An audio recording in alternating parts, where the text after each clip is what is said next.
Hello there, folks. Nice to see you. My name's Dustin Cormier. Welcome to How to Rock Astrology. Today, we're going to do another reading from The True Story of the Nakshatra Gods, coming from Nakshatra by Vic Dicara. Today's episode, we're going to be talking about 3 different deities from 3 different nakshatras. We're going to be reading about the Adityas, Aryaman, Mitra, and Savita.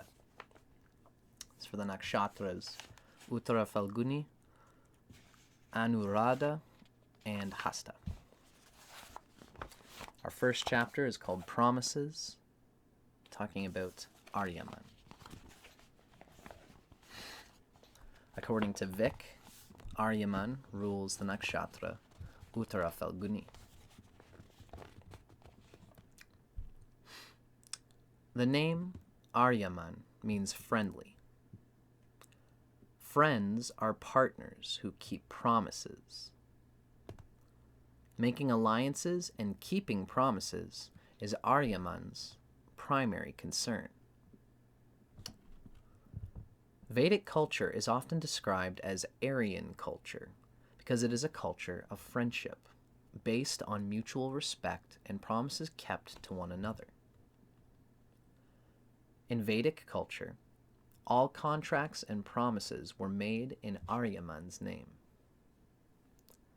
Aryaman is especially important in marriage and the marriage ceremony because marriage is society's most significant alliance and promise. The Vedas consider Aryaman to be the foremost Pitri because of his friendly nature and trustworthiness of his promise. His promise to us in our most difficult time to lead us through death onward to our next life is a promise that we can trust. Similarly, as an Aditya, he rules the sky when the sun drops below the western horizon, symbolizing death, and enters the netherworld, headed for Varuna's court of judgment. Wow, psychedelic. It is he, Aryaman, who promises to bring the sun through that dark region and return it to the eastern sky, where it can be reborn. Quite psychedelic message there. Now, our next chapter is all about affection. This is particularly relating to the deity Mitra, who is one of the Adityas, of course. The word Mitra, that which unites. This is what Mitra means. Love unites, and Mitra is the god of love, affection, and friendship. Mitra cannot tolerate being disunited. If not united in romance, Mitra will seek the unity of friendship, usually with his brothers, especially Varuna. Mitra's unity takes physical expression, and he literally unites with his partners. He and Varuna, for example, often manifest themselves in a single body.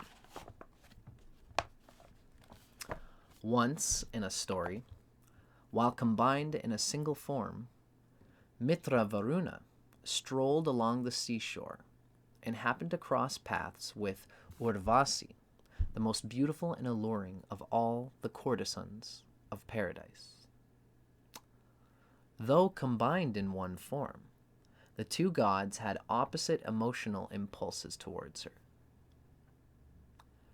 Both wanted to unite with her, but Varuna's desire was fueled by sensual hunger, while Mitra's was fueled by desire to better appreciate her beauty.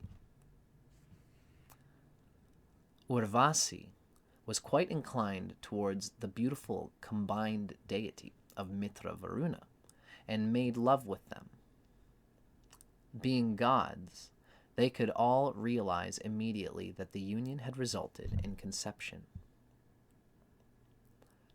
Mitra was fully satisfied by the experience, but Varuna still felt plagued by sensual hunger. The two beings separated into distinct forms, and Varuna began to flirt with Urvasi once again. Disinterested, Urvasi turned Varuna away again and again. But even in her refusals, she was so attractive and stimulating that Varuna ejaculated anyway. Urvasi felt ashamed that she had turned away Varuna, who was so needy for her company. She took his semen and put it in a pot along with the fertilized egg from her womb.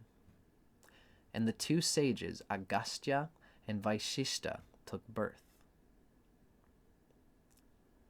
Mitra, the god of affection, is the one who fulfills all his promises.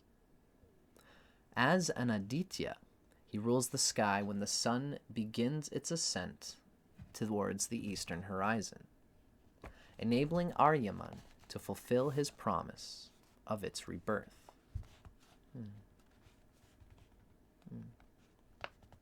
The rebirth is typically a transcendental, almost Christ-like consciousness figure. It's interesting that Mitra, a god of affection, of beauty, of promises kept, is what holds and carries us towards the promise of that rebirth in the spiritual sense.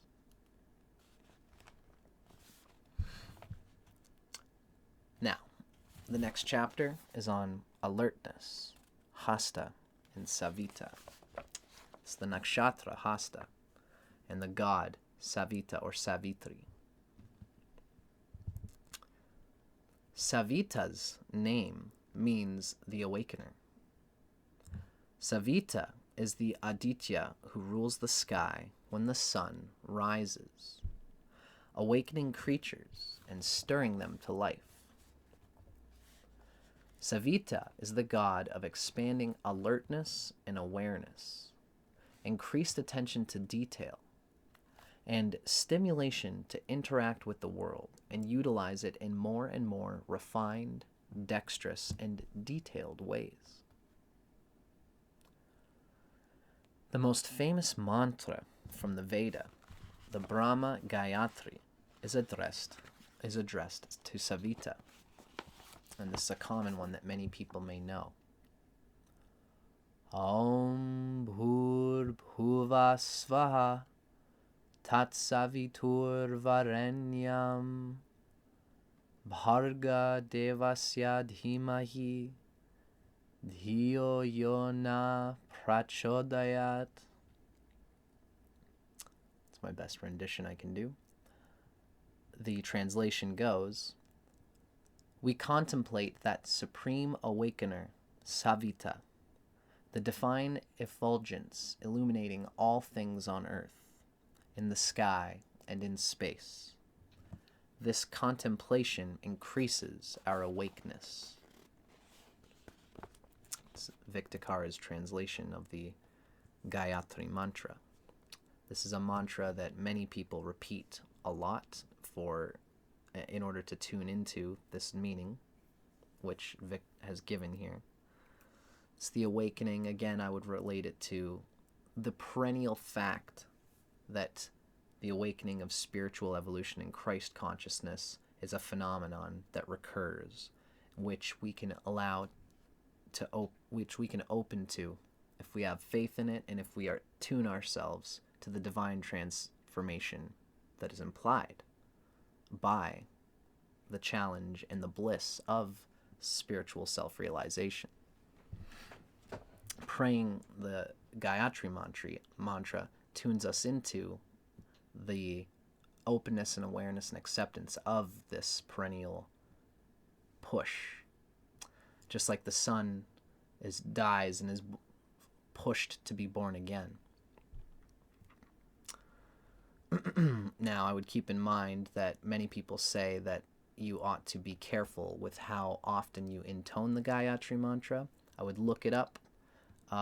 There is some say that you should only intone the Gayatri mantra after you've done a lot of certain types of discipline and sadhana and practice with it. I digress. I'm going to continue Vic's text here. Human beings have the most fully awakened consciousness of all life on earth. And this manifests physically in our having the most articulate hands, Hasta. This is what Hasta means. Savita increases the alertness and clarity of consciousness, and this gives us greater ability to interact deftly and expertly with the world. The Rig Veda says, Divine Savita gives us sight as if from the mountaintop, enabling us to create.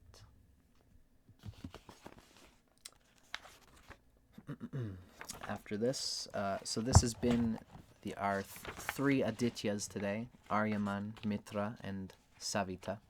I hope you guys enjoyed this. After this, we have one more series talking about our last Aditya, that's Bhaga. And after that, we will have a few more sons of Aditi to talk about outside of the 8. Hope you guys enjoyed this. I'm Dustin Cormier, and I'll see you guys on the next episode of The True Story of the Nakshatra Gods.